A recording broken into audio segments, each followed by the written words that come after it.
Welcome to ఫైడి media. ఆంధ్రప్రదేశ్లో ప్రధాన రాజకీయ పార్టీ నాయకులు వాళ్ళు తీసుకున్న నిర్ణయాలు చూస్తే మనందరం విస్తుపోవాల్సిన పరిస్థితులు ఏర్పడుతున్నాయి. ఇప్పుడు కనుక మీరు కొన్ని విషయాలను గమనిస్తే జగన్మోహన్ రెడ్డి గారు క్రైస్తవవాది.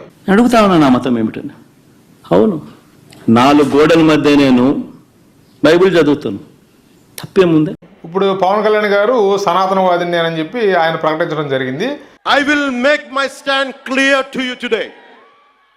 I am an unapologetic Sanatani Hindu. I am an unapologetic Sanatani Hindu. మరి ఇప్పుడు వీళ్ళిద్దరూ జగన్మోహన్ రెడ్డి గారు క్రైస్తవవాది, ఆయన డిక్లరేషన్ మీద సంతకం పెట్టలేదు, తిరుమల దర్శనాన్ని ఆయన రద్దు చేసుకున్నారు. దాన్ని బట్టి మనకు క్లియర్గా అర్థమవుతుంది ఏంటంటే ఆయన ఖచ్చితంగా క్రైస్తవవాదే. ఈ మన హిందూ మతం అన్నా సనాతన ధర్మం అన్నా ఆయనకి ఎటువంటి నమ్మకం లేదనేది మనకు అర్థమవుతుంది. ఇప్పుడు పవన్ కళ్యాణ్ గారు ఏంటంటే నేను క్రైస్తవ మతాన్ని నమ్ముతాను, అన్ని మతాలను ఆచరిస్తాను, నా ఇంట్లో నా కూతుళ్ళు క్రైస్తవులే అని చెప్పి ఆయన పిల్లలతో అంటే వాళ్ళ కూతుళ్ళతో డిక్లరేషన్ ఫామ్ మీద సంతకం పెట్టి వాళ్ళ దర్శనానికి తీసుకెళ్ళడం జరిగింది. మరి ఇవన్నీ చూస్తుంటే ఏంటంటే ఆయన నేను సనాతనవాదిని ప్రకటిస్తున్నాడు, కాకపోతే క్రైస్తవాన్ని కూడా నమ్ముతాను, నాకు వేరే మతాల మీద కూడా గౌరవం ఉందని ఆయన ప్రకటిస్తున్నాడు. ఇప్పుడు ఇక్కడ కనుక మీరు చూసుకున్నట్లయితే జగన్మోహన్ రెడ్డి క్రైస్తవవాదిని ఒప్పుకుని ఆయన క్రైస్తవుల ఓట్లన్నీ కూడా ఆయన వైపు తిప్పుకునే ప్రయత్నం ఆయన చేశాడు. అంటే ఇప్పుడు క్రైస్తవుల ఓట్లన్నీ పోలరైజేషన్ అయిపోయి ఉన్నాయి ఆల్రెడీ. ఈ క్రైస్తవుల ఓట్లన్నీ ఆంధ్రప్రదేశ్లో ఖచ్చితంగా వైఎస్ఆర్సీపీ జగన్మోహన్ రెడ్డికే పడినాయి గత ఎన్నికల్లో కూడా.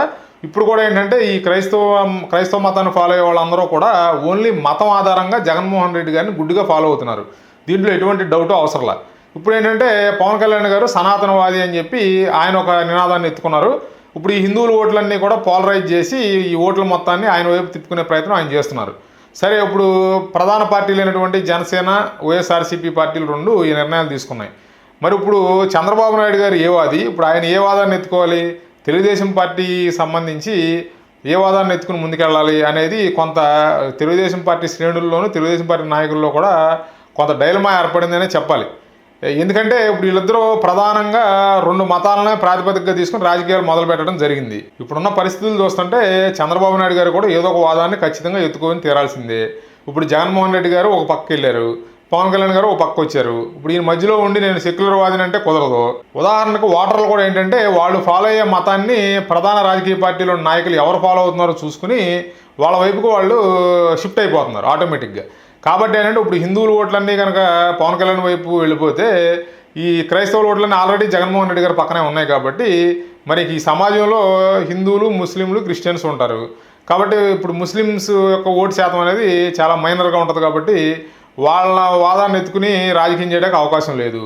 కాబట్టి ఇప్పుడు మరి చంద్రబాబు నాయుడు గారు మరి ఈ రాజకీయ వ్యూహంలో మరి ఎట్లా ముందుకెళ్తారు, ఆయన ఏ స్టెప్ తీసుకుంటారు అనేది మనం వేచి చూడాలి.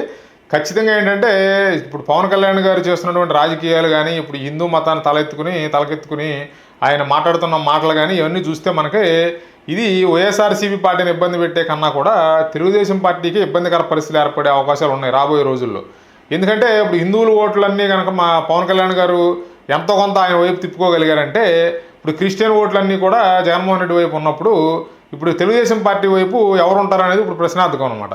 అంటే హిందువుల ఓట్లలో కూస్తో కాస్తో తెలుగుదేశం పార్టీ వైపు ఉన్నప్పటికీ కూడా అవి విజయాలకి అంటే అధికారంలో రావడానికి సరిపోయేంత పర్సంటేజ్ ఉండదు. కాబట్టి ఖచ్చితంగా తెలుగుదేశం పార్టీ ఇబ్బందుల్లో పడే పరిస్థితి ఏర్పడుద్ది.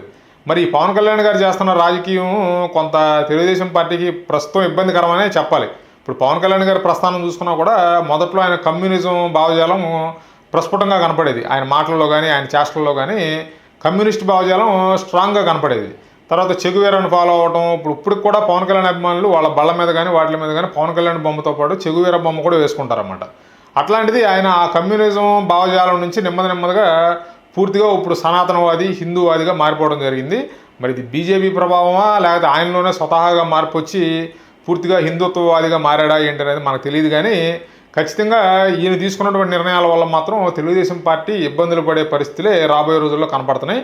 దీని మీద ఏంటంటే తెలుగుదేశం పార్టీ కూడా వాళ్ళ స్ట్రాటజీని వాళ్ళ వ్యూహాన్ని స్టార్ట్ చేయాలి. లేకపోతే ఏమవుతుందంటే సమాజంలో ప్రజలంతా కూడా 2 భాగాలు విడిపోయి ఒక భాగం అంతా పవన్ కళ్యాణ్ వైపు, ఒక భాగం అంతా జగన్మోహన్ రెడ్డి వైపు వెళ్ళిపోయే ప్రమాదం ఉంటుంది. అప్పుడు తర్వాత చివరిలో ఎన్నికలు దగ్గర పడిన తర్వాత తెలుగుదేశం పార్టీ ఎటువంటి స్ట్రాటజీలు ప్లే చేసినా కూడా, ఎంత ప్రచారాలు చేసినా, ఎంత పబ్లిక్లోకి వెళ్ళి ఎంత వాళ్ళ వాయిస్ వినిపించినా కూడా ప్రజల్లో మార్పు వచ్చే అవకాశాలు చాలా తక్కువగా ఉంటాయి.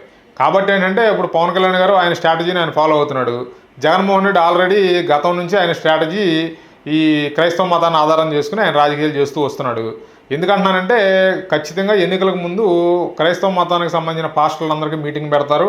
ఆ మీటింగుల్లో ఏంటంటే ఖచ్చితంగా జగన్మోహన్ రెడ్డి మన మతస్థుడు కాబట్టి మన ప్రభువుని ఆయన ఫాలో అవుతున్నాడు కాబట్టి మనం ఆయన గెలిపించుకోవాలి అని చెప్పి ఆ పాస్టర్ల మీటింగ్లో వాళ్ళు చెప్పడం నేను స్వయంగా విన్నాను, చూశాను కూడా. అంటే ఇప్పుడు ఈ జగన్మోహన్ రెడ్డి మేనత్త అయినటువంటి విమలాదేవి ఎవరో ఒక ఆవిడ ఉన్నారు, ఆవిడ ఆధ్వర్యంలో ఈ మత ప్రచారాలన్నీ జరుగుతాయి అన్నమాట. అట్లా ఇప్పుడు ఆయన ఎట్లాగూ గత చాలా కాలం నుంచి కూడా ఆయన క్రైస్తవ మతాన్ని ఆధారంగా చేసుకుని రాజకీయాలు చేస్తున్నాడు. ఆ ఓటర్లంతా కూడా ఆయన వైపే పోలరైజ్ ఉన్నారు, దీంట్లో ఎటువంటి సందేహం లేదు. కాబట్టి ఏంటంటే ఇప్పుడు పవన్ కళ్యాణ్ గారు కూడా ఇప్పుడు హిందూ ఓటర్లని అందరినీ పోలరైజ్ చేసుకుని ఆయన పక్క తిప్పుకున్నాడంటే తెలుగుదేశం పార్టీ మాత్రం ఖచ్చితంగా ఇబ్బందులు పడే అవకాశాలు ఉన్నాయి. Please like, share and subscribe 5D media. Thanks for watching.